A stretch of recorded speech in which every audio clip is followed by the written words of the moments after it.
ഇന്നലെയാണ് കഞ്ചിക്കോട് തീറ്റ മത്സരത്തിനിടെ ഒരാൾക്ക് ജീവൻ നഷ്ടപ്പെടുന്ന ഒരു സാഹചര്യം ഉണ്ടായത്. അപ്പോൾ ഇത്തരം സന്ദർഭങ്ങളിൽ എന്ത് ചെയ്യണം? ഓണക്കാലം ആയതുകൊണ്ട് തന്നെ പലതരത്തിലും പല ക്ലബ്ബുകളും ഇത്തരത്തിലുള്ള മത്സരങ്ങൾ നടത്തും.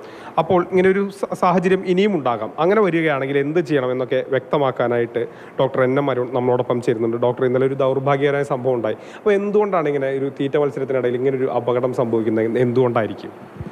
നമ്മുടെ തൊണ്ടയ്ക്ക് അതിൻ്റേതായ കപ്പാസിറ്റി ഉണ്ട്. അപ്പോൾ ആ കപ്പാസിറ്റിയുടെ മുകളിലായിട്ട് ഒരുമിച്ച് ഭക്ഷണം ഉള്ളിലേക്ക് ചെല്ലുമ്പോൾ അവിടെ നമ്മുടെ ശ്വാസം പോകുന്ന ട്യൂബ് ബ്ലോക്കാവുകയും അത് നമുക്ക് ആ വ്യക്തിക്ക് ആവശ്യത്തിന് ഓക്സിജൻ ലഭിക്കാതെ ആവുകയും ചെയ്യുമ്പോഴാണ് ഇത്തരം ദൗർഭാഗ്യകരമായിട്ടുള്ള അത്യാഹിതങ്ങൾ ഉണ്ടാവുന്നത്.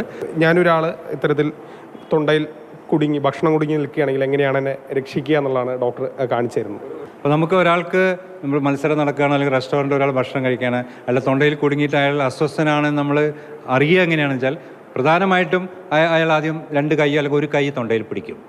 തൊണ്ടയിൽ പിടിച്ച് അങ്ങനെ കാണിക്കും. ചിലപ്പോൾ വേദന മാതിരി കാണിക്കും. അപ്പോൾ അയാൾ വല്ലാതെ ബുദ്ധിമുട്ട് കാണിക്കും, വേർക്കും. ചിലപ്പോൾ വിരലുകളൊക്കെ കുറച്ച് നീല നിറത്തിലേക്ക് പോകും, ഓക്സിജൻ ലഭിക്കാതെ ആൾ കുഴഞ്ഞു വീഴാൻ പോകും. അപ്പോഴേക്കും അതിന് തൊട്ട് മുമ്പ് തന്നെ നമ്മൾ ഇടപെടേണ്ടതാണ്. അതാണ് ഞാനിപ്പോൾ കാണിക്കാൻ പോകുന്നത്. ആദ്യം നമുക്ക് ചെയ്യാവുന്നത് പുറം ഭാഗത്ത് ഈ 2 തോൾപ്പലകളുടെ ഇടയിലായിട്ട് ശക്തിയായിട്ട് നമ്മുടെ കൈ കൊണ്ട് ശക്തിയായി അടിച്ചു കൊടുക്കുക. ഇപ്പോൾ രോഗിയാണ് ചോക്കിങ് ചെയ്തിട്ട് ബുദ്ധിമുട്ടിയിരിക്കുന്ന ആളാണ്, അല്ലെങ്കിൽ ഇങ്ങനെ സപ്പോർട്ട് ചെയ്യുക. എന്നിട്ട് ഇങ്ങനെ തട്ടിക്കൊടുക്കുക. ഒരു 5 പ്രാവശ്യം ആദ്യം തട്ടുക. എന്തെങ്കിലും മാറ്റം വരുന്നുണ്ടോ നോക്കുക. മാറ്റം വരുന്നില്ലെങ്കിൽ ഉടനെ തന്നെ ഇങ്ങനെ പിടിച്ചിട്ട് കുറച്ചുകൂടി താഴോട്ട് പോട്ടെ. ഇങ്ങനെ പിടിച്ചിട്ട് ഇങ്ങനെ ഒരു 5 പ്രാവശ്യം, ഇതിന് ഹെൽംബ്ലിച്ച് മെനോവർ എന്ന് പറയും, ഹെൽംബ്ലിച്ച് മെനോവർ ചെയ്ത് കൊടുക്കുക. 5 പ്രാവശ്യം ഇത് ചെയ്യുക. പിന്നെ വീണ്ടും റിപ്പീറ്റ് ചെയ്യുക. ഇതും ചെയ്ത് കൊടുക്കുക. അങ്ങനെ ചെയ്തുകൊണ്ടേയിരിക്കുക. അതിൻ്റെ ഇടയിൽ കൂട്ടാളികൾ വല്ലവരും എമർജൻസി ആംബുലൻസിനെ വിളിക്കുക. അങ്ങനെയാണ് ഇത് നമുക്ക് രക്ഷിക്കാൻ സാധിക്കുക. അപ്പോൾ ഇങ്ങനെ ചെയ്യുമ്പോൾ നമ്മൾ ഛർദ്ദിച്ച് ഭക്ഷണം പുറത്തേക്ക് പോകും.